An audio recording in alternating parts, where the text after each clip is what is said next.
50 Cent took over the entire industry and brought his homies in G-Unit with him to the top.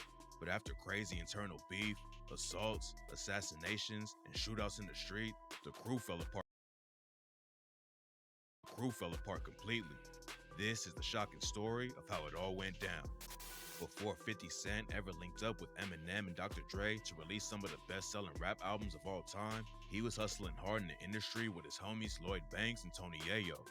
50, Banks, and Yayo all came up in South Jamaica, Queens, and have been rapping together since they were teenagers. 50 was the first one to start building up any momentum though. After almost going to prison for 9 years, he realized he needed to go hard in the booth, and he ended up linking with Jam Master Jay from Run DMC and learned how to perfect his craft.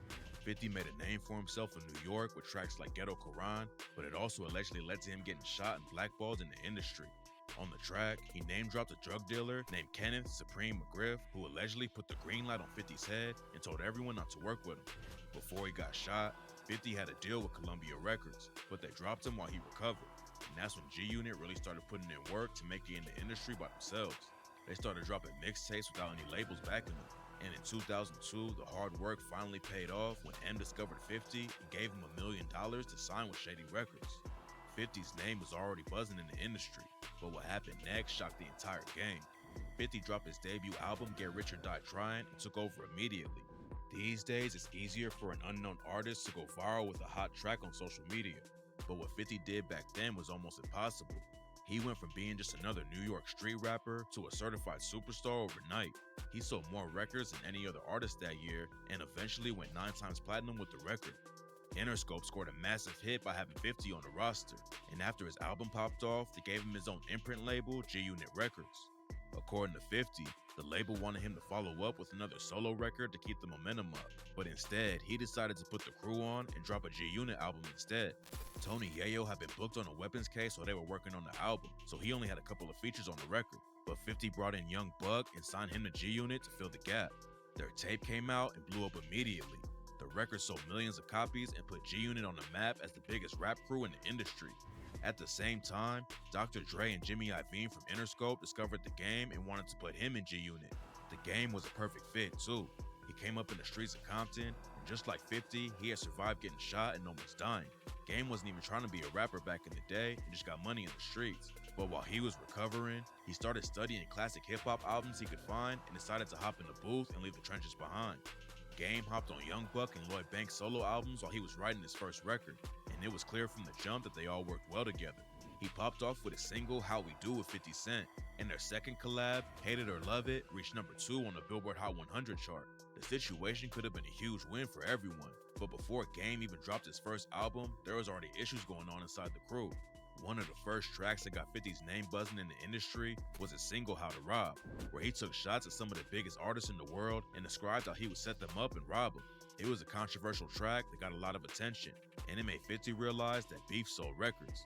50 proved he wasn't afraid to smoke with anyone, and he never hesitated to spark a beef with other rappers, even if they were legends. The game wasn't on the same kind of time though. It's safe to say without 50 Cent, G-Unit would have never existed.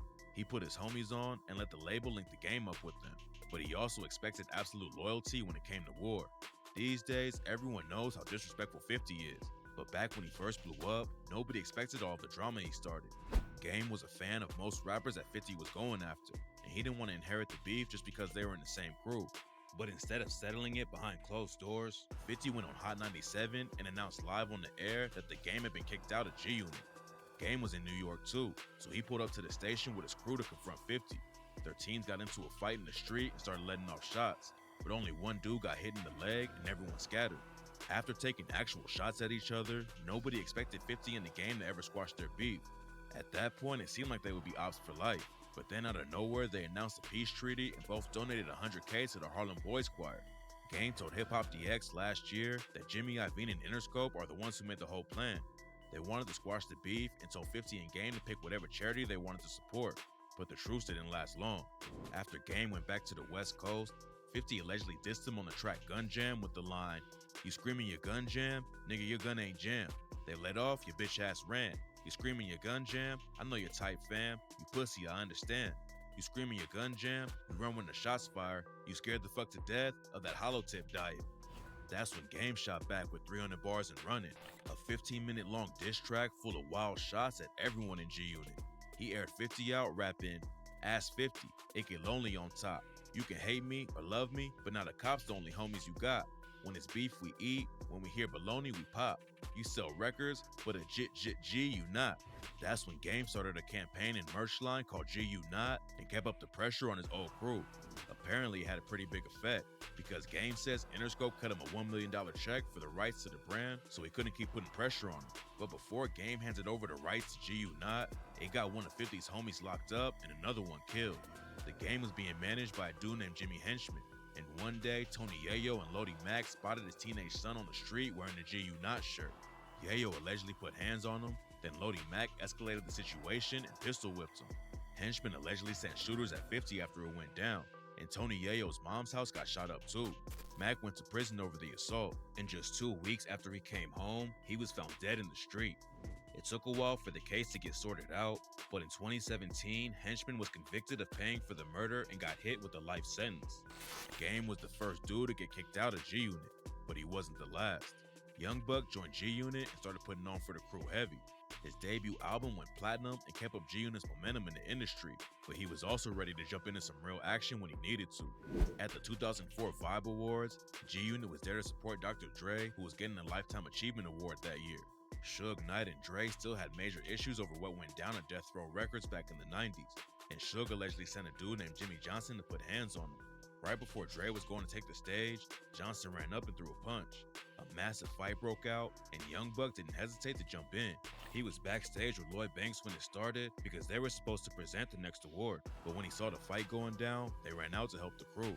I just seen Dre doing this shit, you know what I mean, going for what he could, you know what I mean, at the time. But I just seen him getting down, you know what I mean, with a motherfucker. And I'm looking for 50, you know, I'm trying to find 50 more than anything. Like, big bro, there's so much commotion, bro, that I just said, you know what, fuck this shit, you know what I mean, let me get out here and get off the stage and get to it with the gang, because that's how shit go. Buck saw Dre trying to fight off like 3 dudes. That's when he grabbed a fork off the table and stabbed Johnson in the chest. Originally, the cops wanted him for attempted murder, but Buck ended up pleading guilty to a lesser assault charge and got off easy with just 3 years probation. Even though Buck caught a charge for G Unit, a couple years later, rumors were flying that 50 had beef with him. 50 had previewed a bunch of G Unit tracks for MTV. Well, I'll be hot. I caught. I'm gonna knock on wood. If I ever caught a case or somebody caught a charge for somebody, and you want to start beef with me later? Oh no, I'll be hot. TV, and fans noticed that Buck wasn't on any of them. They both told the media everything was cool at first, but then 1 week later, 50 went back on Hot 97 and kicked Buck out of the crew just like he did with the Game. He said that Buck was spending too much money and rocking with dudes he wasn't cool with. Kicking Buck out like that was a low blow, but then 50 went even further by leaking a phone call where Buck was crying and asking for forgiveness. I done got out of line a little bit with you. So I swear to God I have. It was a bad look for everyone involved, and Buck clapped back with the track Tape Conversation and rapped, "Bitch niggas do bitch things. Look at 50, what he do just to get fame. Record my phone call when I spoke from the heart. That was a year ago. This was a joke from the start. You a hoe, I know. The only people that record conversations is 5-0. Getting kicked out of G Unit basically ended Young Buck's career. He was still signed to the G Unit Records label, but couldn't release any music. Plus, he owed the IRS millions and wasn't bringing in any money. Buck filed for bankruptcy protection to try and save some of his property. But in July 2010, the government seized his house, jewelry, studio, and auctioned it all off. He lost a lot from the IRS, but a couple years later, his situation got even worse when he almost lost his life. In 2012, Buck was chilling at a club in Nashville with his girl when they got into some kind of argument with another group there. Buck and his girl left the spot and got in their whip, and that's when someone rode by and started letting off shots. Buck didn't get hit, but his girlfriend took a bullet to the shoulder. Luckily, they both made it out of the situation alive. But then Buck took another loss when he got hit with an 18-month prison sentence on a weapons case. G Unit finally dropped their second album as a group in 2008, but by that point, it was clear they were on a downhill slide. The record only sold around 100K in the first week, which was less than a third of what their first collab album moved in the same time. Besides G Unit falling off, the rest of the label wasn't doing great either. 50 signed the legendary crew MOP to the label, and it seemed like a huge win. MOP started promoting new music and showing up in videos. but they never actually dropped anything with G-Unit Records. It's not clear exactly what went down behind the scenes, but a couple years later, they just left the crew and moved on. Olivia was also supposed to drop an album with G-Unit Records, but it never came out. She popped off when 50 featured her on the track Candy Shop, but she claims they had no idea how to promote an R&B artist, so they never released the record she recorded. Maserati Fox and 50 Cent had known each other for years, and in 2007, 50 signed him to the label. Fox hopped on a few mixtape tracks, but his album didn't come out either, and he ended up leaving G-Unit Records after a year. Then a few years later, Fox was tragically gunned down in broad daylight. 50 kept it pushing with his own career though, and branched into other projects like acting, and for a while there wasn't any news with G-Unit.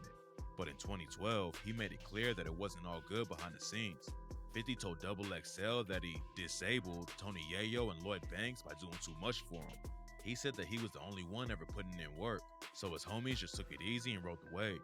Dropping Game and Young Buck like he did was crazy, but nobody expected 50 to start taking shots at Yayo and Banks. The three of them had been together for years, so when 50 aired him out like that, rumors were flying that G-Unit was over. Yayo squashed the breakup rumors on Twitter though and said, "Why would I blow shots at 50? The media want to see G-Unit fail so bad. We won too much in front of niggas. Everybody running with our format." 2 more years went by without any news. Then in February 2014, Yayo hopped on IG and said that he was quitting the music industry because it was too much for him. When fans asked him why, Yayo said, "Too many bitch-ass niggas want you to brown nose all the time, homie." He also said that 50 wasn't rocking with him and Banks, even though he laid down his life for G-Unit. It looked like G-Unit was officially over, and the original 3 members were going their separate ways for good. But then just a couple months later, they had a reunion at Summer Jam, and even Young Buck was there. They also announced a new member of the crew, a Louisiana rapper named Kid Kid. One day after the Summer Jam performance, G-Unit dropped a new track and went on a run of releasing remixes. 50 said that a new G-Unit record was in the works, but they had some mixtapes coming first. They released The Beauty of Independence in 2014, then The Beast is G-Unit the next year. Fans were still waiting on the new album, but it never came out. G-Unit dropped a compilation tape of unreleased songs in 2016, and that was it. After almost 2 decades as a crew, G-Unit was officially over. In 2018, Kid Kid announced that he was officially leaving and starting his own label. In that same year, 50 dropped the track Crazy and revealed that he wasn't even speaking to Lloyd Banks anymore. He rapped, "Called my son twice, he ain't picking up the phone. And Banks, me and him don't even talk no more. You know, cause of me, he ain't never have to sell crack. Never used no knife or had to squeeze no strap. But if I go tonight, I bet you I'm hellbound for cocaine distribution and letting off Mac rounds." 50, Tony Yayo, and Lloyd Banks came up rapping in the streets together and trying to break out. When 50 became the hottest rapper in the world, it was a big win for everyone. But it seems like Banks and Yayo just couldn't keep up. 50 definitely isn't the easiest dude in the industry to work with, but other rappers would kill to have the platform and opportunity that Banks and Yayo had. Last year, 50 did an interview with 97.9 The Box and spoke about how everyone on the label blamed him when they didn't sell records. I happened to become the record label. So all of those artists that were around that didn't do exactly what they thought they were supposed to do is my fault. You know what I'm saying? Because they give it to me individually now. Like, it's not the company, it's him. Even if 50 could have handled the situation with G-Unit better, it seems like he might have a point. Tony Yayo only dropped 1 album all the way back in 2005, and after that, he took his foot off the gas and never released another studio record. Lloyd Banks dropped 3 albums while he was in G-Unit, but he wasn't grinding as hard as 50 thought he should. After G-Unit officially broke up though, Banks hopped back in the booth and really started grinding. He dropped his album, The Course of the Inevitable, in 2021. It was his first official record in over a decade, but Banks came back to the game swinging. Critics loved the album and called it one of the best rap records in years. It got him a lot of love from hardcore fans, but unfortunately, it didn't make much noise in the mainstream and only sold 12K copies in the first week. Banks didn't let the weak sales slow him down though, and he dropped 2 more records in 2022 and 2023. He might not be in the spotlight like he was back in the G-Unit days, but at least he's still putting in work and keeping his career going. 50 Cent and G-Unit were running the game for a few years together. They started a whole new era of rap and changed the industry, but they just couldn't avoid the drama. Fans hoped they'd eventually squash it all and get back together. But in 2020, 50 said he wanted to just erase G-Unit from his memory forever. G-Unit